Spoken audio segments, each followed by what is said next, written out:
Olá, professor Pastor Jonias, vos saúdo com a célica paz de nosso Senhor Jesus Cristo.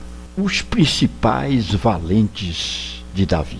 O vocábulo valente significa animoso, aguerrido, afoito, alentado, audacioso, audaz, corajoso, destemido, ousado, vigoroso, robusto, rijo, sólido, enérgico, eficaz, decidido, denodado, arrojado, resoluto e resistente. Mas quando precedido de artigo definido, passa a ser substantivo.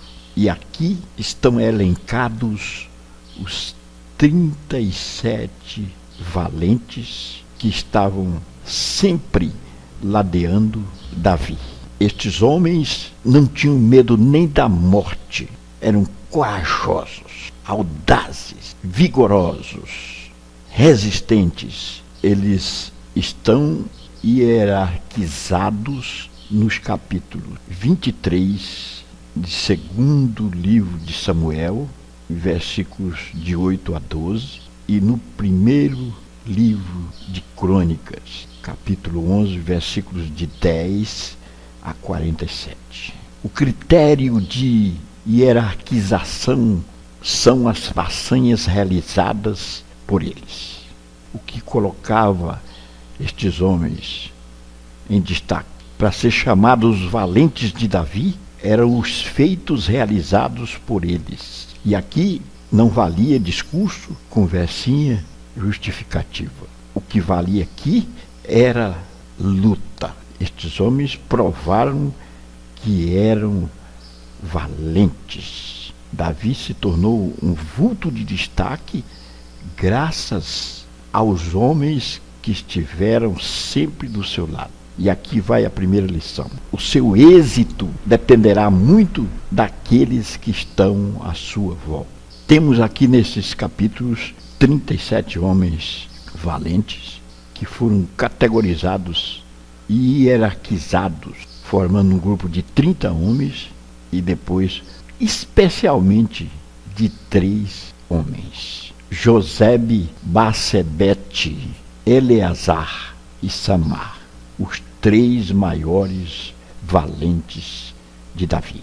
Vamos nos ater a estes 3 vultos extraordinários que provaram por que eram valentes. Josebe Bassebete, este homem, quando Israel se deparou diante dos filisteus, aliás, os filisteus sempre foram os inimigos mais ferozes de Israel. O povo fraquejou, os seus oficiais correram com medo, mas ele persistiu lutando e com uma lança matou 800 homens. Esta façanha privilegiou Josebe Bassebete como o maior valente dos valentes de Davi. Mas o que prioriza ele aqui não é simplesmente essa façanha por si, mas com que Josebe Bassebete venceu, feriu, matou 800 homens. Com que ele tinha à mão. A ferramenta era uma lança. Ele não tinha um aparato de guerra. Ele não tinha fuzil, metralhadora, armas de soldado bem aparelhado. Ele não tinha um arsenal bélico capaz de facilmente derrotar 800 homens. Não tinha míssil Tomahawk, nem bomba atômica, mas ele tinha uma ferramenta simples na mão, uma lança. E a lição que fica aqui é: com o simples e com Deus, nós venceremos as mais ferrenhas batalhas que possam sobrevir diante de nós. Josebe Bassebete venceu com uma simples lança. A pergunta é: o que você tem à mão, meu caríssimo internauta? O que você tem à mão para lutar? Está esperando um arsenal poderoso, está esperando armas bélicas para vencer o inimigo. E Deus está a dizer para você: o que você tiver à mão, entra na batalha e começa a lutar. Aleluia. José tinha apenas sonhos, e estes sonhos se transformaram em realidade. José chegou a vice-governador do Egito.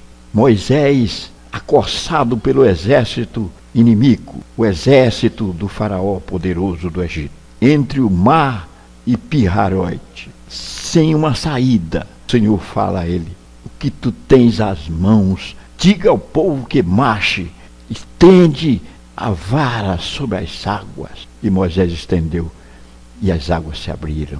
Sansão tinha apenas uma queixada de jumento e matou 1000.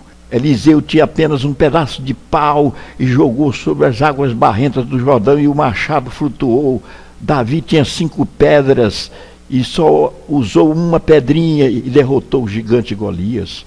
Dóricas, na cidade de Jope, se transformou num agente poderoso de filantropia, costurando o que você tem à mão, meu caríssimo irmão. Josebe-Bassebete tinha uma lança, e foi com isso que ele derrotou 800 homens. Os desafios virão, as batalhas serão travadas, não importa as armas poderosas, mas o que importa é o que nós temos à mão. Temos uma lança, então vamos à batalha, vamos lutar. Evidentemente que aqui nós estamos tratando de fatos literais e também figurativos. Vá à luta, trave a batalha com o que você tem. Não é preciso um armamento poderoso para se vencer as batalhas da vida. Talvez você esteja esperando cair do céu armas poderosas para você derrotar o inimigo. Olha para que tu tens à mão. Aleluia. O segundo personagem hierarquizado aqui na lista dos 3 maiores é Eleazar. Eleazar tinha apenas uma espada. O povo de Israel correu com medo dos filisteus outra vez. Os soldados de Israel correram, mas Eleazar pegou da sua espada e lutou, e foi matando, e foi derrotando o inimigo, foi matando, foi destruindo o inimigo, até que a sua lança se apregou na sua mão.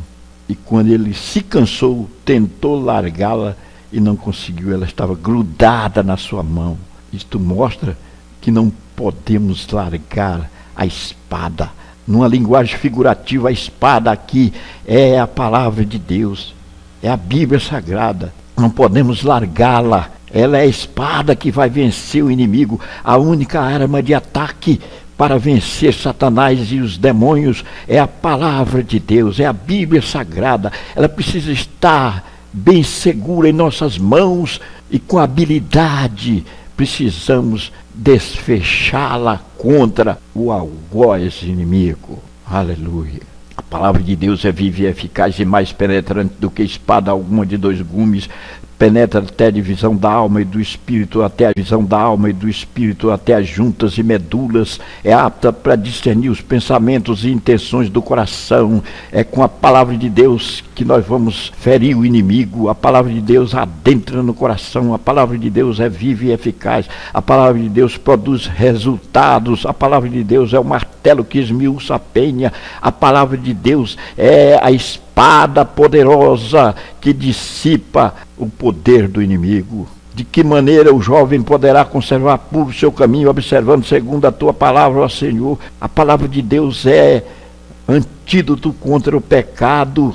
Guardei no coração a tua palavra para não pecar contra ti, ó Senhor. A palavra de Deus é lâmpada para os meus pés, é a tua palavra e luz para o meu caminho. A palavra de Deus é doce mais que o mel. Quão doces são as tuas palavras ao meu paladar, mais que o mel à minha boca. A palavra de Deus permanecerá para sempre. Para sempre permanece a tua palavra, ó Senhor. Nós temos estes registros no Salmo 119, que é uma exaltação de Esdras à palavra de Deus. Versículo 9, versículo 11, versículo 103, versículo 105, versículo 89. Com a palavra nós vamos vencer o inimigo. Foi com a palavra que Jesus venceu Satanás. Foi com a palavra que Jesus derrotou no deserto o poderoso chefe dos demônios. É com a palavra que você vai derrotar o inimigo. Pregue a palavra, fale a palavra. Na sua boca precisa estar a palavra. Dos seus lábios precisa sair o ato de balbuciar a palavra. E aqueles que estão à sua volta vão ser encaminhados ao reino dos céus. É a arma de ataque. Eleazar deixou-se grudar na sua mão a espada. Há duas vertentes de interpretação aqui, que o que fez com que a espada se grudasse à sua mão. Uma primeira vertente entende que a corrente de sangue que descia pela espada em razão do ato de desferi-la sobre tantas pessoas foi vertido e chegado até a sua mão e colou a espada na mão. E uma outra vertente entende que, em razão do constante movimento, no seu ato de brigar, de lutar contra tantos homens filisteus, fez com que sua mão fosse atrofiada por uma forte cãibra. Não interessa qual foi a razão que a espada se grudou à sua mão. O que interessa é que ela ficou presa à sua mão. E aqui a lição é que a Bíblia fique em nós, que a palavra permaneça em nós, que ela fique grudada em nós, que ela seja o nosso poderoso instrumento de guerra, de batalha contra o inimigo. O outro e terceiro valente hierarquizado aqui é Samar. Samar se deparou diante de uma situação dificílima. Outra vez os soldados de Israel correram, o povo correu com medo dos filisteus, mas Samar não correu. Samar se escudou num terreno plantado de lentilhas e lutou contra os filisteus e os venceu. Diz a Bíblia que o Senhor deu grande livramento a Israel através deste homem. Samar, com a espada, brigou contra os inimigos e os derrotou. E aqui a lição que fica é: homem destemido não corre com medo do inimigo. Os covardes, os fracos correm, mas os valentes permanecem de pé e brigam e defendem a causa. Samar não foi covarde. Aí a lição é: o que está acontecendo na sua vida? Eu não sei qual é o ministério que você está afiliado, a convenção que você está afiliado, a igreja que você está afiliado. Uma coisa é certa: precisamos absorver a lição da vida de Samar, que nos deixou aqui um legado. Ele não abandonou a causa. Estive pesquisando sobre lentilha, porque ele se refugiou num campo de lentilha e lutou contra os filisteus até derrotá-los. Lentilha é uma planta leguminosa de alto valor nutritivo, porém de baixo valor econômico. Possivelmente quem plantou esta plantação de lentilha foi o próprio Samar, e há outros que pensam que Samar ficou ali por determinação do rei. Uma coisa é certa: Samar não arredou o pé. Aqui o pouco valor econômico da lentilha aponta para o ato de desvalorização do inimigo daquilo que está com você.